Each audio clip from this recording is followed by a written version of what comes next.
Alors Fabrice, on se retrouve devant mon ordinateur et j'ai plein de questions à te poser parce que avec un appareil Sony, on a la possibilité d'utiliser une application qui est une suite logicielle qui s'appelle Imaging Age et j'espère que tu vas m'en dire un peu plus et m'expliquer toutes les possibilités de cette application. Alors l'application Imaging Edge, alors il y en a plusieurs. Là, celle qu'on va voir sur ton ordinateur, c'est Imaging Edge Desktop. D'accord. On a aussi toute une suite logicielle Imaging Edge Mobile qu'on va pouvoir installer sur un smartphone ou une tablette.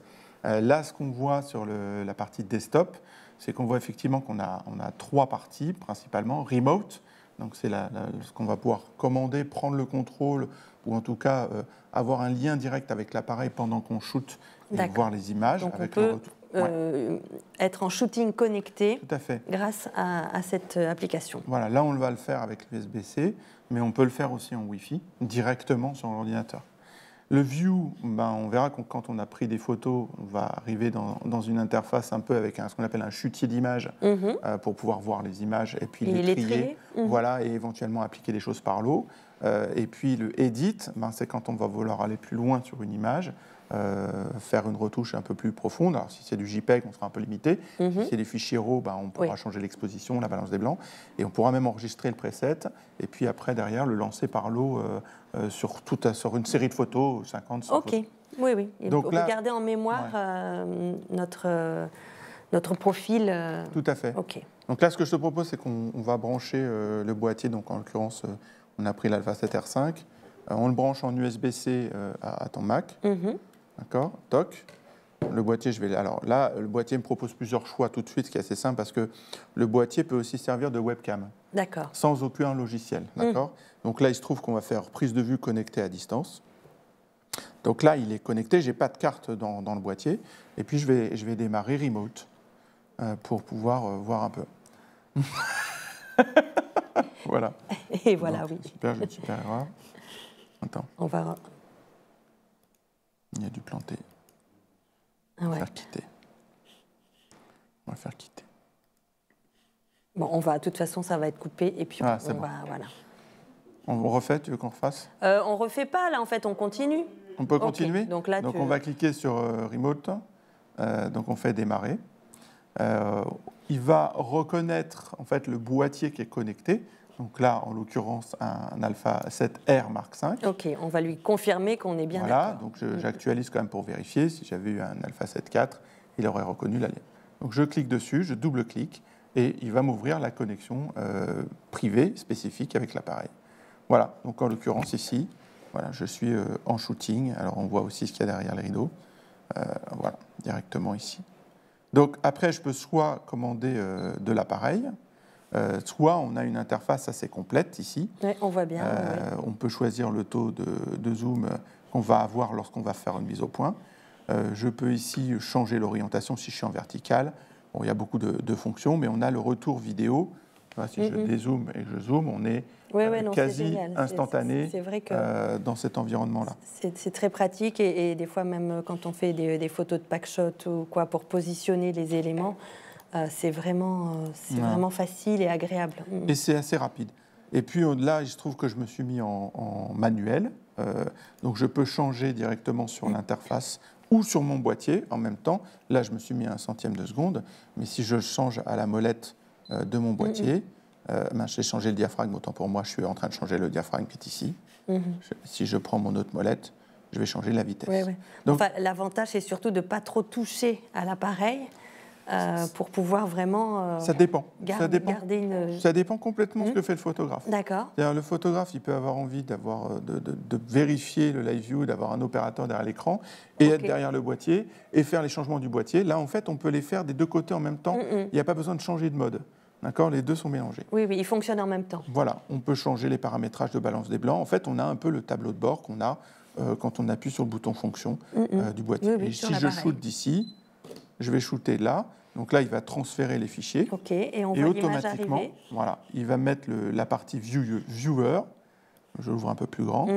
Il se trouve que j'ai... C'était sous la première proposition de remote. Voilà, hein, c'est ça. Hein, tout à fait. Donc viewer ici, j'ai typiquement un affichage qui me permet de zoomer, vraiment d'aller très loin dans le détail. J'ai ici mes deux images, il se trouve que j'ai fait un JPEG et un RAW, un ARW, oui. C'est le format RAW Sony. Et puis, donc voilà, ensuite, ici, c'est mon chutier d'image. Donc si je refais une autre photo, j'en fais une autre, normalement, elles vont toutes revenir petit à petit ici. Le temps de transfert qui se fait en fonction de la rapidité. C'est rapide. Voilà, c'est plus ou moins rapide en fonction... Là, le 7R5, c'est 60 millions de pixels, donc les RAW sont quand même assez conséquents. C'est un peu lourd. Voilà, donc on a ça. Hop, on se déplace et on choisit l'image que l'on veut traiter. Et si effectivement j'ai une image sur laquelle je veux aller plus loin, je vais ici faire le bouton droit et je vais ouvrir avec Edit. Mais je peux aussi, si c'est un RAW, exporter, soit exporter en JPEG, en TIFF, ce que je veux, après avoir appliqué des paramètres. On voit qu'ici on peut appliquer des paramètres de traitement d'image, des choses que l'on aura fait avec Edit, par exemple. Je peux classer. Ce qui est intéressant de voir, c'est vrai qu'il y a des fonctions spécifiques à certains boîtiers, notamment l'Alpha 7R5 comme l'Alpha One aussi et comme l'Alpha 7R4 et l'Alpha 7R3 ont un mode Pixel Shift. Oui. Hein, c'est prise de vue, multi-décalage, la traduction n'est pas incroyable, mais en gros, ça veut dire qu'à partir de 4 ou 16 images, on peut fabriquer une seule image à une définition bien plus élevée, puisqu'en fait, le capteur va bouger. Donc l'assemblage de ces images en pixel shift pour atteindre 240 millions de pixels se fait par cette fonction-là. D'accord ? Voilà, on peut faire pivoter, etc. Et puis, donc, si j'ouvre avec Edit, pour le coup, on va ouvrir la troisième application qu'on a vue tout à l'heure, où là, je vais pouvoir rentrer dans des réglages, histogramme, luminosité.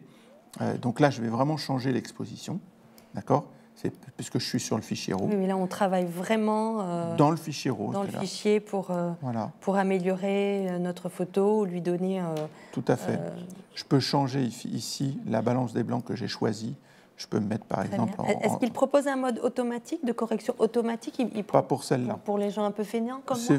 Alors oui, il y aura, mais globalement, ces fonctions-là, globalement, c'est un logiciel qui est gratuit. C'est une suite logicielle totalement gratuite, qui est fournie avec... qu'on peut télécharger avec les boîtiers. Donc les fonctions sont essentielles, d'accord, sont aussi assez basiques. Elles sont très bonnes parce qu'elles sont faites avec la même logique que ce qu'il y a dans le boîtier. Après, voilà, on n'est pas un logiciel de post-prod. D'accord, c'est une première approche. Mais effectivement, donc, il n'y aura pas forcément tout ce qu'on peut avoir dans un Lightroom ou dans un DxO et tout un tas d'autres logiciels qui vont permettre d'aller beaucoup, beaucoup plus loin. Mais ça permet d'éditer vite et extrêmement bien, de faire les premières interventions d'urgence sur les fichiers. Voilà. Donc après, et de shooter connecté aussi. Alors bien sûr, de shooter connecté, ça, bien sûr. Donc il y a le shooter connecté, il y a l'édition, le tri, et il y a derrière après la partie post-prod, notamment des fichiers RAW. On peut quand même aller loin, hein, c'est des corrections globales. On corrige toute la partie des ombres, toute la partie des couleurs. Si on continue ici, on a aussi la partie correction de l'objectif et la partie netteté. Donc on a quand même vraiment les outils essentiels qui sont faits à la méthode Sony. C'est-à-dire elles seront faites comme c'est fait dans le boîtier, mais avec effectivement plus de facilité puisqu'on est sur un joli écran. Oui, voilà. Et oui, visuellement, c'est vrai que c'est plus agréable de travailler avec une image agrandie. On a la possibilité de voir des détails qu'on ne voit pas autrement. Donc ensuite, voilà, on va enregistrer son, on va pouvoir enregistrer l'image. Et on a la possibilité, effectivement, d'enregistrer les paramètres de traitement de l'image, qu'ici, on va enregistrer.